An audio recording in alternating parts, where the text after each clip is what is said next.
আগে সিনেমার মধ্যে দেখতাম নাক নাগিনীর ঘর, আজকে সামনাসামনি দেখলাম। কি সুন্দর, স্বর্গের মতো একদম দেখতে। আজকে দেখো আমরা মন্দিরে আইছি, এটা হচ্ছে ব্যাঙ্গালোর শেষ নাগ মন্দির। এই দেখো কত সুন্দর। কি ব্যাপার, কিরকম লাগে? ভাল লাগে না? কেতা লোক কেতা কর তুমি দোনো কে কর রা? তাই চলে আসলাম। কি ব্যাপার, আজকে তো মনে উঠতে উঠতে মন্দিরে একবারে হাঁপাইয়া যাবে গা নাকি? হর হর শম্ভু শম্ভু শিব মহাদেবায় শম্ভু শম্ভু। এরপরে আমরা ছোট মন্দিরটা দর্শন করার পরে আমরা চলে গেলাম আরো উপরের দিকে। তারপরে সিঁড়ি দিয়ে উঠতে উঠতে দেখো এখানে ভোলে বাবার ত্রিশূলটার দর্শন হয়ে গেল। মানে কি বলবো, এটা অনেক উঁচা ছিল। তারপরে আমি মাথাটা পুরো উপর করে দেখতে লাগছিলাম। আগে একবার এসেছিলাম, তো এবারে আবার আসলাম। মানে বৃষ্টির ভাব হয়ে আছে ব্যাঙ্গালোরের মধ্যে। আজকে 7-8 দিন ধরে রৌদ্র উঠে না। দেখো চারিদিকটা কত সুন্দর লাগছে। এসে শিবের ডমরু দেখতে পাচ্ছ, কত সুন্দর। মানে কি বলবো, দেখতে অনেক সুন্দর, একদম মন জুড়িয়ে যায়। কি বলবো দাদা, অনেক ভালো। অনেক ভালো। কেমন শান্তি লাগছে? হ্যাঁ, এই দেখো চারিদিকে ওয়েদারটা দেখো কি সুন্দর। আজকে 7-8 দিন ধরে ব্যাঙ্গালোরে মানে রৌদ্র নাই, বৃষ্টি ভাব একদম। বিকেলবেলা আসলাম, দেখো এখন বাজে 6টা বাজে।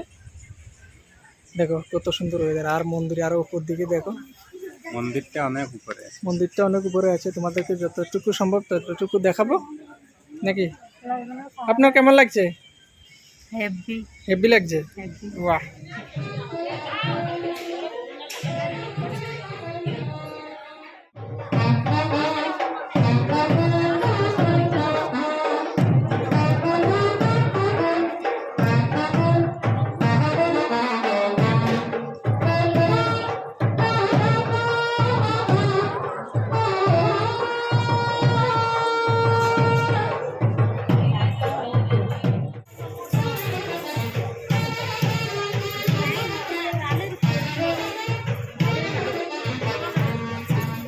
কি ব্যাপার, ফুল দিয়ে কি থাকবে?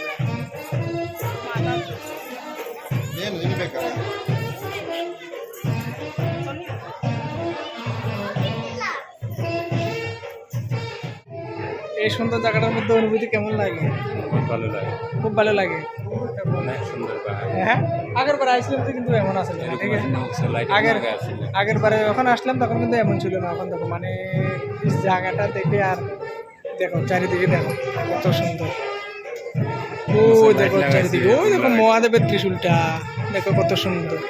এখন আমরা একদম পাহাড়ের উপরে চলে এসেছি, একদম মেন মন্দিরটার উপরের দিকে। দেখো একদম উপরে এসে তারপরে ভিডিও বানাতে লাগলাম। এখানে প্রচুর হাওয়া হতে লাগলো, আর খোলা আকাশটা দেখো কত সুন্দর লাগছে। আর বাবা ত্রিশূলটা দেখো ভাই, এখানে মানে এক অপূর্ব সৌন্দর্য। দেখো দেখো, মানে সেই একটু অনুভূতি এখানে এসে। রৌদ্র নেই, কিছু নেই, একদম পুরো খোলা আকাশ। তারপর আসল সৌন্দর্য হলো তো এটাই। দেখো মানে 3-4টা মূর্তি দিয়ে একটা চূড়া বানালো যে মন্দিরের উপরের দিকে একদম। মানে দেখতে দেখো একদম পুরো ওই চাইনিজের যে মূর্তিগুলো থাকে না, একদম সেম এরকম। এখানে শিব এবং নাগ নাগিনী দুটোই মন্দির একসাথে, তাই দেখতে আরও অনেকটা ভালো লাগে। নিচের দিকে আছে শিবের মন্দির, উপরের দিকে আছে নাগ নাগিনীর মন্দির। তো আর দেখো উপরের চূড়াটা দেখো, মানে 3-4টা মূর্তি দিয়ে 6টা মূর্তি আছে চারিদিকে ঘোরানো। দেখতে কিন্তু অনেক সুন্দর লাগে এই জিনিসটা।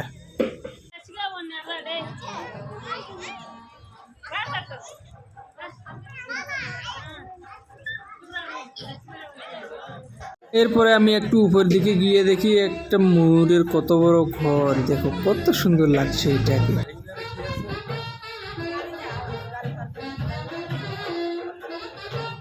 তো এটা হচ্ছে নাক নাগিনী। দেখছেন, আগে তো আমরা সিনেমার মধ্যে দেখছিলাম, একদম সেই নাক নাগিনীর মতো লাগছে। কত সুন্দর দেখছেন, একদম পুরো সেই নাক নাগিনীর খেলা। আগে তো সিনেমার মধ্যে দেখতাম তো ছোটবেলায়, একদম সায়ালাম। আর মহাদেবের বাবার ত্রিশূলটা একটু দেখাই দাও। ওই দেখো, যারা যারা মহাদেব প্রেমিক আছে তারা কিন্তু একদম বসে ভিডিওটা দেখবা। আর হ্যাঁ বন্ধুরা, ভিডিওটা কেমন লাগলো অবশ্যই জানাবে কমেন্টের বক্সের মধ্যে। আর আমার চ্যানেলটাকে একটু ফলো করে দিও, ঠিক আছে?